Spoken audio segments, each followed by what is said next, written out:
Bueno, los acontecimientos se fueron apresurando en Panamá. O sea, la paz que aparentemente tenía el general en Panamá era una paz relativa.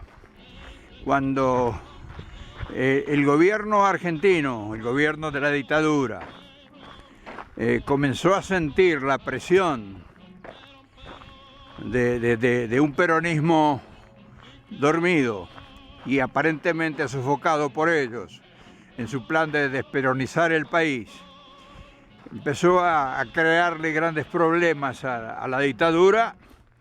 Reaccionó los patrocinadores, esto es entre nosotros.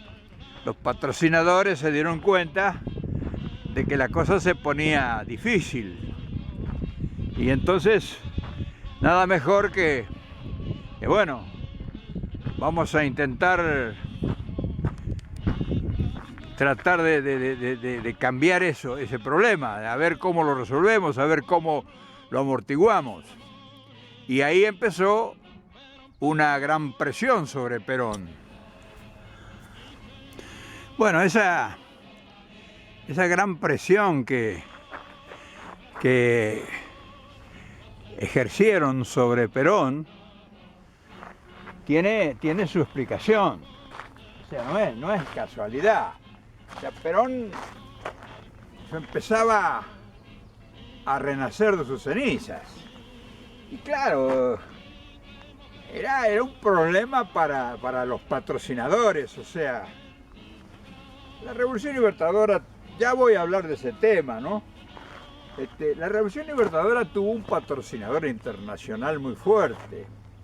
O sea, Argentina estaba fabricando armamentos, dominaba la energía atómica, no quería entrar en la ruleta de los préstamos, no tenía deuda externa, le vendíamos nosotros mismos toda nuestra producción al mundo, habíamos puesto ya en marcha la industria pesada, los grandes emprendimientos hidroeléctricos, fabricábamos máquinas, locomotoras, barcos, y claro, eso era un problema muy serio.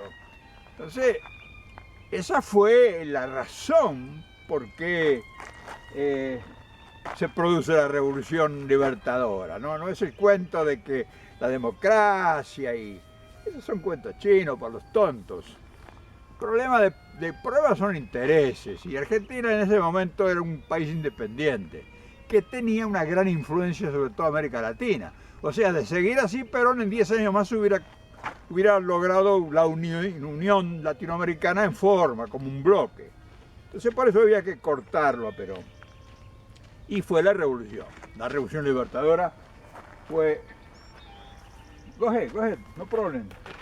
Thank you so much, Thank you. Entonces, pasa a la gente que andaba caminando por el bosque. Entonces había que cortarlo. Ahora bien, cuando está en el exilio aislado, desacercado, ya lo tenían prácticamente controlado. Desperonizamos, no lo matamos para no hacerlo, no lo matamos a Perón para no hacerlo un mártir. O sea, tenían cuidado para no hacer un mártir de Perón que se convirtiera en un monstruo de muerte, después de muerto. Entonces, lo iban aislando de tal forma de que no tuviera posibilidades de moverse para ningún lado. Ese cerco que le establecen en Panamá, cerrado, al ser roto como lo había roto con nosotros en Venezuela, cargaba Venezuela, iba las informaciones para Argentina, pues eso no estaba en los planes. La Revolución Libertadora y sus ejecutores, sus tontos útiles, ellos no sabían un pito de esto.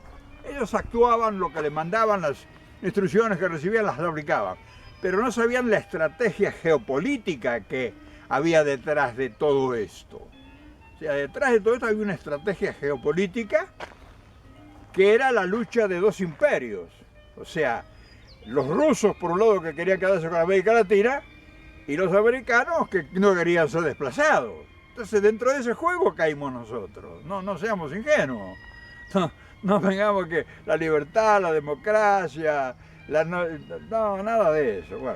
Bueno. Entonces, al Perón romperle el cerco, lo presionan, lo cohesionan y lo cercan. Entonces ya Panamá había que cambiarlo. Entonces empezó una presión fuerte sobre el gobierno de Panamá y le obligan, le obligan al gobierno a pedirle a Perón muy amablemente si se podía desplazar a otro lugar, porque ellos tenían problemas, y si no iban a tener problemas más serios. Nosotros ya sabíamos de eso porque Perón tenía un olfato supersónico.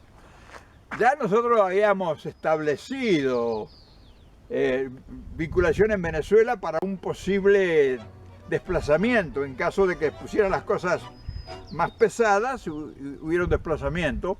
Nosotros ya habíamos hablado con el gobierno, con los ministros, en fin, valiéndonos ahora de gente influyente. Pero debo decir algo muy importante. Pérez Jiménez, que era el presidente, un militar, no quería saber nada con Perón. Le tenía miedo. Es decir, había un concubinato entre el gobierno de Venezuela, que había sido puesto por los norteamericanos mediante un golpe militar para seguir quedándose con el petróleo, y entonces él no podía traicionar a sus patrones. Por eso, durante Perón estuvo en Venezuela, Pérez Jiménez nunca lo quiso recibir. Cuidado, que esto tiene mucha importancia y tiene un mensaje. Bueno, como dije antes, hubo que desplazar a Perón de Panamá, y nosotros le teníamos medio preparado, medio armado con alfileres, la llegada a Perón a Venezuela. Llegó con un permiso temporal. No le pudimos conseguir asilo político. Nunca le quisieron dar asilo político en Venezuela a Perón. Tuvo un permiso temporal como visitante. Y bueno, así llegó. Quien tuvo mucha importancia en esto fue un tal su ministro del Interior, Rodríguez Herrera, no se olviden ese nombre, que era el hombre de confianza de Vallenilla Lanz, que era el ministro del Interior. Martínez, y vuelvo a Martincho porque Martincho fue clave en esto, no fui yo. Martínez se había hecho muy amigo de Raúl Pensini Hernández. Era un escritor, un periodista, un señor, un abogado de mucha nota, de mucho prestigio, que se le escuchaba mucho en el gobierno a ese hombre. Entonces Pensini fue el que le fue abriendo las puertas a Martínez y fue el que logró convencerlo a Vallenilla Lanz, a Rodríguez Herrera y a Pedro Estrada, que era el secretario, el director de Seguridad Nacional, que era, digamos, el director nacional de seguridad, de que recibieran a Perón. Y ahí se produce la llegada de Perón a Venezuela. De esta historia tan importante y prácticamente desconocida, yo les voy a hablar en el próximo video. Pero primero tenían que saber forzosamente cómo se cocinó todo estos entretelones, cómo se cocinaron estos entretelones. Este paisaje, mírenlo bien, mírenlo qué maravilla. Este paisaje en esta montaña nos permite reactivar los recuerdos, darle vuelo a la imaginación, al pensamiento y llevarles el regalo a ustedes de que los que estamos todavía vivos y pataleando, les podamos llevar el mensaje para que ustedes sepan qué es lo que pasó con el peronismo mientras todos los demás estaban escondidos debajo de la cama.